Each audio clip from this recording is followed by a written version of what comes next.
The biggest fraud on TV.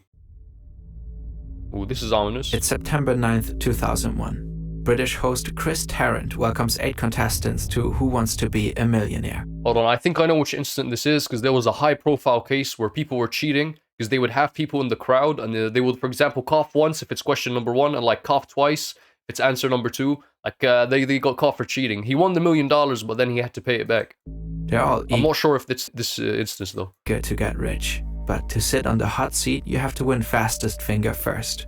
Put these words in the order they occur in the title of the Agatha Christie thriller.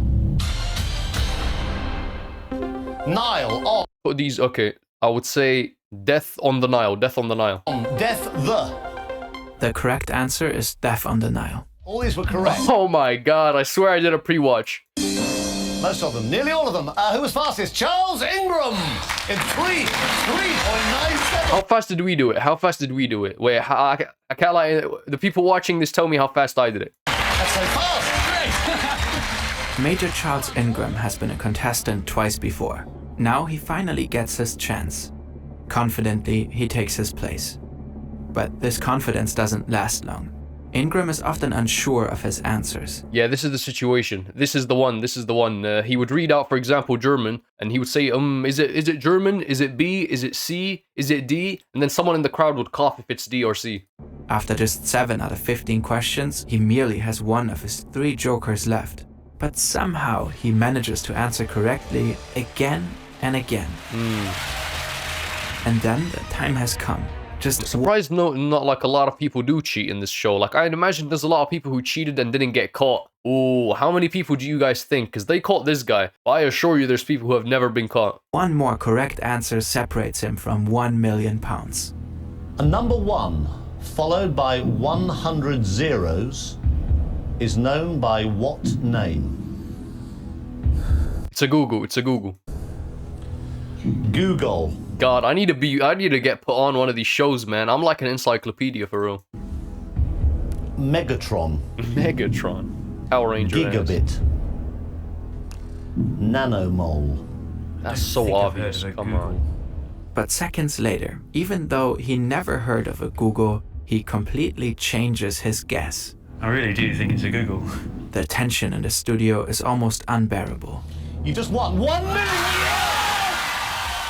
That was the $1 million question? There's no way. That is such an easy one. Like, I knew that answer when I was like in the 8th grade. I must have like watched a TikTok. Oh my god. Only 2 people managed to achieve that before him. An incredible run against all odds. Do you guys know the one guy who was like, let me call my dad? It was the final question. Bro, this was a colossal one. Like, I have people coming up to me and are like, have you seen that clip? Like, this is culturally significant. He goes, can I call my dad? And he's like, yeah, this is your final trick, final joker, or whatever they call it. And he calls his dad and he's like, yeah, I know the answer, Dad. We just won $1 million.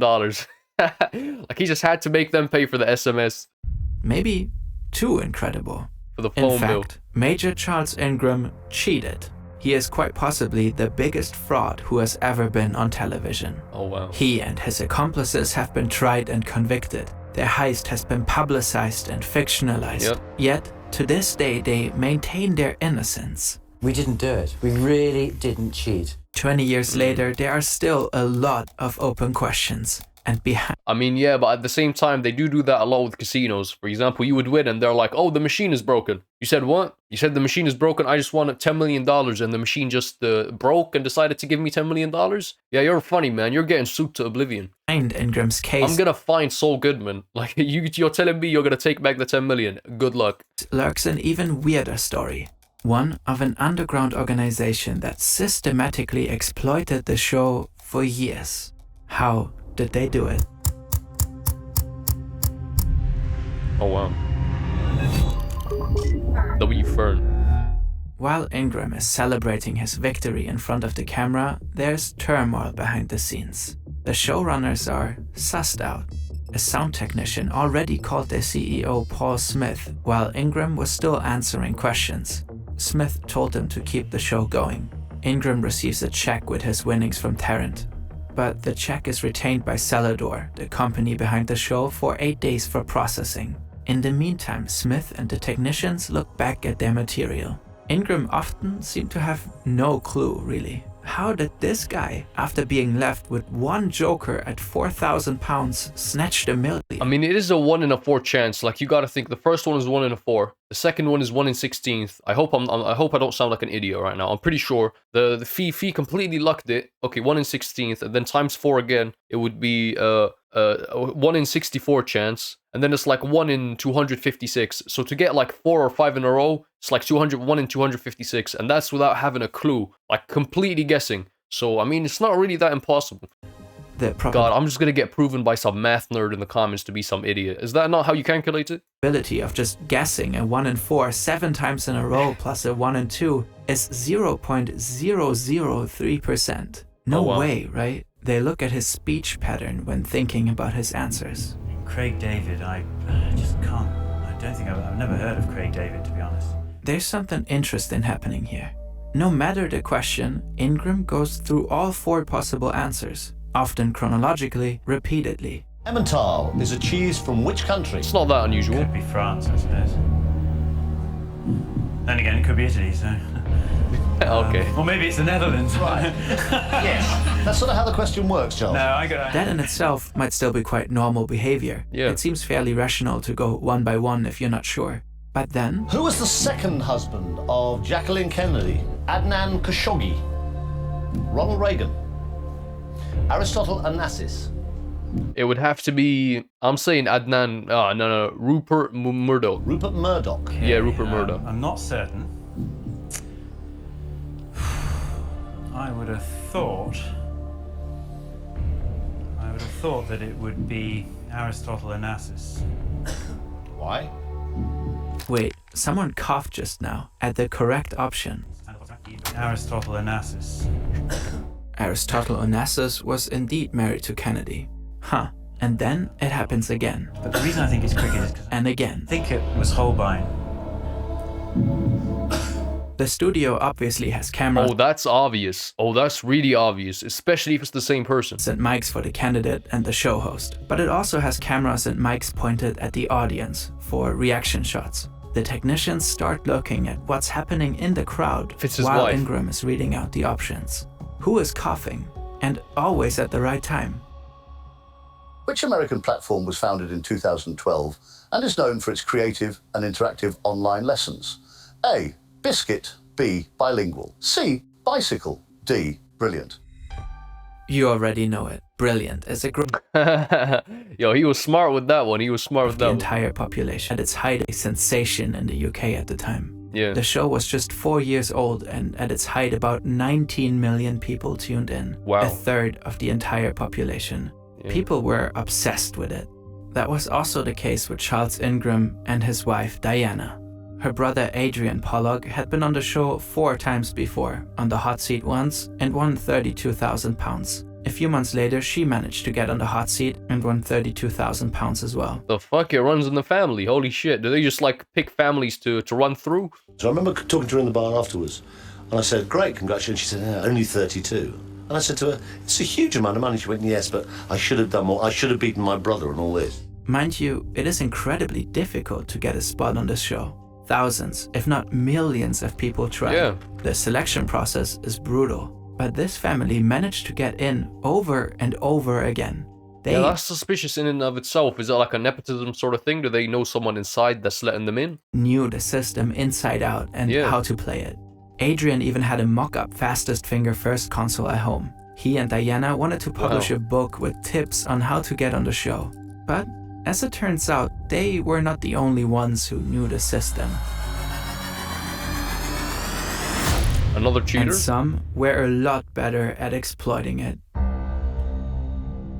Who Wants to Be a Millionaire is not broadcast live and has a set runtime. So when Charles finally gets his shot, filming stops for the day after the £4,000 question. And I remember us saying, "God, that poor bloody Major. You know, he's got as much chance of getting the Oh, third." it's not recorded in one day. That's really odd. Imagine having to like wear the same clothes. I'm sure you have to wear the same clothes and like the same feel to the show and have the same personality. It's like it must be weird. 2000. You know, it was going to the moon in a rocket. I mean, there was just no way this guy could possibly go much further. Ambitious Diana is frustrated with Charles. That would make sense, because Charles is a smart man. He holds university degrees in engineering and management and will later be accepted by Mensa. That evening, Whoa. as the couple is on their way home on the Oh, getting accepted by Mensa is easy. Like, I'm not trying to even brag. Like, IQ tests, if you don't know what Mensa is, it's like an organization where if you pass an IQ test, you can join. I don't know what they actually do. Like, if there is an Illuminati, I'm 100% sure it's Mensa. The IQ test is like you have to have an IQ of like over 135. But to be honest with you, like, if you train for an IQ test, like, if you retake, they have an IQ test on their website. Give it a go and tell me what you get. If you get over like 125 first try, you can literally just train your way up to like actually passing the test. But that's still quite impressive. For their frustrations likely intensify as they dwell on the opportunity for immense wealth slipping away right from under their grasp. They will not let that happen. Diana and Charles call Tequin Wittock. He's a Welsh college lecturer and fellow game show enthusiast. Adrian and Diana have been training Tequin and helping him to get on the show. He's supposed to be a candidate tomorrow, so he will be in the studio. Charles, Diana, and Tequin are on the phone for 5 minutes. They supposedly devise a very simple, yet effective plan. Charles reads out the answers. Whoever knows the answer coughs when it I wonder if they get arrested. I'm pretty sure they do end up getting arrested, right? Because this is technically fraud. comes up. Have you got a strategy? Well, I have actually. I have got a strategy. I was a bit defensive on the last show. You know, I sort of started talking myself out of answers that, frankly, I should have known and did know. So this time I'm going on the counterattack. This counterattack obviously works. Though he repeatedly says he has no idea or never heard of certain options, he goes on to 180 pivot seconds later. Craig David, I just can't. I don't think I've never heard of Craig David, to be honest. I've just never heard of. See, he handled it really badly. Like, if he chose the right sequence of words, if he spoke correctly, like, if he didn't just go, I don't know that, and then 5 seconds later, oh, I'm pretty sure of that, after a very verbal cough, a very loud smoker lung cough in the background. Like, I think he's the problem. Like, if he played it up a little better. Craig David, so. No, I'll go Craig David. Oh. Yeah. You just won £32,000. I don't think it's Paris. I think it's Berlin. I'm going to go for Paris. You thought it was Berlin, Berlin, Berlin. You changed your mind to Paris. That brought you 500,000. I don't think I've heard of a Google. I don't actually know what a Google is, but I really do think it's a Google. You just won 1 million. Back behind That must the be scenes, crazy. a total of 192 coughs have been recorded by the microphones in the studio. A lot of them when a correct answer was mentioned. Paul Smith is confident this can't be a coincidence and calls the police. Later, he makes another call. Mr. Ingram, we didn't meet. I am the managing director of Celador. Right. I think I should just get straight to the point. And Whoa. effectively say what is a pre-prepared statement here. I have to tell you that we have suspicions from viewing the recording of last Monday's program and subsequently studying the tapes carefully that there were irregularities during the taping of the show in which you participated. Oh, good Lord, no. Because of that, I have to tell you that these suspicions have been referred to the police. Right. And thus, we, not for the moment, will be airing the program or indeed authorizing payment of the check. Right. Oh, wow. Yeah, well, I mean, you know, I completely refute that, obviously. Wow, that's crazy. Is that his reaction to losing $1 million?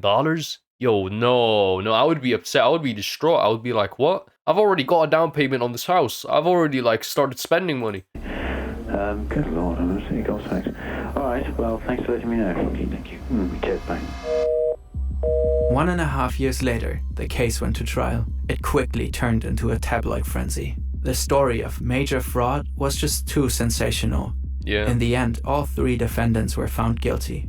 2 documentaries were made. Whoa. The Ingrams never accepted the verdict. We didn't cheat on that show. There was no plan to cheat on that show. I won that money perfectly honestly and fairly and squarely. And while I was sitting there in the center of the studio, I did not notice any coughing at all. I was entirely unaware of it.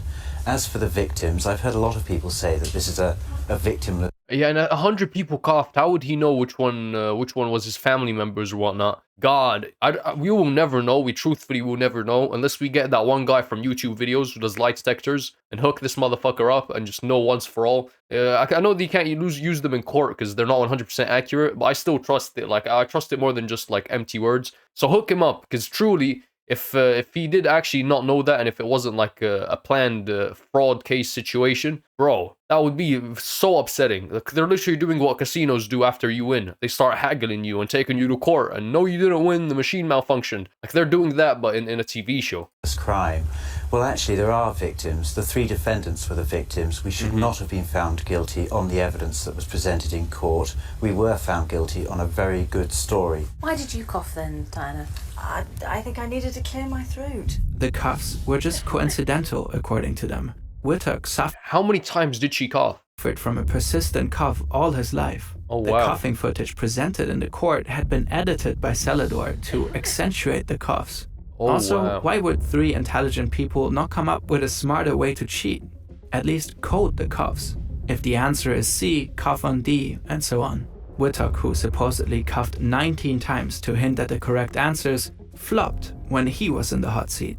Why was he so all-knowing when That's true. That is very, very true. Honestly, like, now that I think about it, the probability, though, it's insane. Like, the probability, I think he did cheat, but I don't think that's the way he cheated. Hot take. I might be onto something, I can't lie. I'm pretty sure he did cheat, but it might not be the coughs. I mean, what if someone in the crowd coughed? There's no way he can recognize coughs. supposedly helping Charles? And why would he join such a scheme? How could he have made sure he actually got his share of the money? True. And perhaps most importantly, was coughing in the audience even audible on stage? People cough like mad. Everybody's coughing in the studio because they're sort of enclosed or whatever. No. It's dawning on me. This guy might have actually been ripped by a TV show for $1 million. Oh my god. As a society, we have to stand up for him. Like, there's greedy motherfuckers in suits sat there. Oh, we host the biggest TV show in the fucking UK. Like, they literally just ripped some guy off $1 million because he won. Like, genuinely, there's no good situation. That's why stay away from gambling, man. If you win, you're taking a court. If you lose, if you win big, you're taking a court. If you lose, you've lost all your money. I had no What? idea. There was so much noise in the studio that night. It was like a madhouse. People were screaming, that they were him? cheering. The 2014 book Bad Show casts a lot of doubts on the trial. Similarly did the show Quiz. But, playing the devil's advocate, wouldn't Wittock's chronic illness also be a brilliant cover? If he was just a man who True. coughed constantly, who would suspect these coughs to be hints? Simple, Damn. yes, but also brilliantly hiding in plain sight. More generally, how likely is it that 19 significant coughs The reason I think are just a coincidence?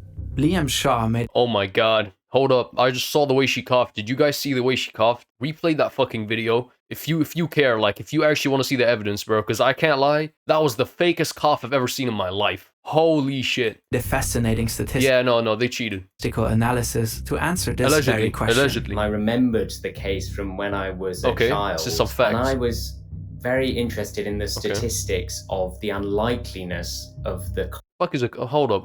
What is a computational biologist? Bro, biology is the study of living things. How the fuck have you managed to create a degree out of thin air, bro? Like, what does computational biologist, an IT guy, coughing coming after a guy that moves like Daddy Pig when the television's broken, turn it on and back off again. the correct answers? So I wanted to investigate that for myself. Go on. And so I just attempted to do that because it was lockdown and I couldn't leave the house. So I found a way to entertain myself, basically. The chance Yo, these types of people are actually what makes the world go round, man. I'm so happy these types of people exist that just like focus so much time and energy on doing useless shit. Minecraft people are like that. They just be creating like societies in Minecraft just for the sakes of it. Literally no benefit at all. for Wittock's 19 cuffs to be coincidental within the time frame the show was filmed is incredibly low. Oh, if wow. These were his only cuffs.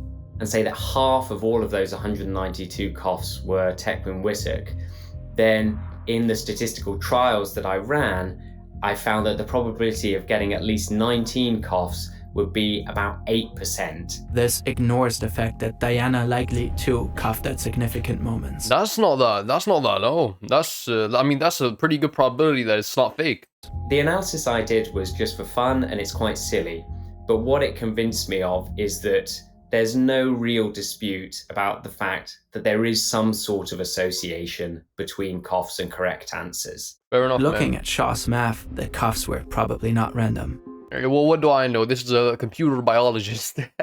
Come on, But man. this clearly was a case of trial by media. According to the New York Times, the actual trial should have been a lot more extensive and critical. They are not sure if there would have been enough evidence to prove guilt. True. And just as the Ingrams were... Yeah, like, pausing at wrong time here, but bro, like, what do you mean we only have an angle and we're only gonna show certain footage? No, you show the whole footage, every camera you have, you put in court. Like, you don't just show exclusive moments and, like, you've only captured 19 cops? Like, how is that even a case? in the spotlight, another group quietly gamed the show for years. Oh, wow. Paddy Spooner was the first person to appear on multiple versions of the show. He won $250,000 in Australia, £250,000 in the UK, and €1,000 in Ireland. He knew how to get on Who Wants to Be a Millionaire and made no secret of it. Well, in England, 7 million people phone in. I worked out the population's a lot smaller, and given that most people wait until they've watched the programme before phoning in, so I made my calls in one evening. 215 in one evening? Yeah, I'm a pretty boring bloke. His runs were ice cold, focused, with confident, decisive answers. Okay. The last convicts transported from Britain arrived in Fremantle in which year? 1868. A. 1848. B. See, how has he cheated that? There's no way he could cheat that. 1858. He's outsmarted me. C. 1868. D. 1878. I'll play and I'll lock in C, 1868. You had to go before you even came up, didn't it? All right, let's lock it in. He's happy. How much is this? Paddy, you won $250,000. He dropped out of college and lived off of pub quizzes before going professional. After bombing on the Irish version, Spooner met Keith Burgess. Burgess had helped people to get on the show for a fee. They teamed up to take that business to the next level. Burgess and Spooner built an underground syndicate called the Consortium. They provided a service to reliably get people on the show and to maximize their winnings. Oh, wow. Step 1. Get the call. They would spend thousands of pounds and a lot of hours dialing the show's premium rate registration lines. Once through, they played recordings of their clients leaving messages with their name and number. Step 2. Stall. Once the client got a call back from the show producers, they would answer that he or she wasn't home at the moment. A member of the consortium would then race to the client's home to help with step 3. Get close. Potential contestants had to answer a closest to question on the phone. Say, how tall is Big Ben? 96 meters is correct, but 93 or 100 will do. Spooner figured out that these questions were always pulled from the Office for National Statistics database and that they were asked in rotation. Step 4. Make fingers fast. Reminiscent of the Ingrams, consortium clients would practice on modeled buzzers. Wow, they could make an anime out of this. Deadass, like, I'm pretty sure there's animes on the market right now that are, like, basically just like this. Step 5. Fake a friend. Okay, this is for sure the craziest part. Go on. Once a client was on the hot seat and used the phone a friend joker, the consortium would reroute this call to a safe house. A neutral person called The Voice would pick up on a phone with a silent mute button. In the room, loads of facts laid out on the floor. Paddy, Keith, a guy named John, a pop culture expert, Poppy at a computer with Google open, and Crack the Bricky, whoever that was. The consortium secured 200 spots on the show from 2002 to 2007. 55 clients made it to the hot seat, winning £4.2 million. That's... Yeah, but this is a big operation. There was like 30 people involved. Like, I don't think they're making that much money, to be honest. 26% of all the money won on the show during that period. Oh, wow. They only stopped because the producers didn't give people second chances anymore if they weren't home. So step 2 fell apart. 25% of the winnings went to Keith Burgess and Paddy Spooner. They published a book about their operation in 2021. Yeah, it's not illegal. None of what they did was illegal. Yeah. It had no consequences for them. Spooner even met Paul Smith in 2020, explaining to him how they did it. Back in 2003, while the consortium collected cash, the lives of Charles, Diana, and Tagwin were destroyed. The Ingrams faced constant harassment and humiliation in public. Their cat was shot dead with an air gun. They had bags of vomit. Whoa, what did the cat do? What the fuck? Thrown at their home, windows broken. Their 3 daughters have been bullied at school. Charles resigned from the army. The family went bankrupt. Whittock resigned from his lecturer's job. And perhaps most absurd of all, he had to trademark his name to stop a company from naming cough medicine after him. Okay, up until that last bit, I was like, okay, obviously it was wrong. That was terrifying. Yo, the internet is a crazy place. But the cough medicine one, hey, if you enjoyed the video, subscribe. See you.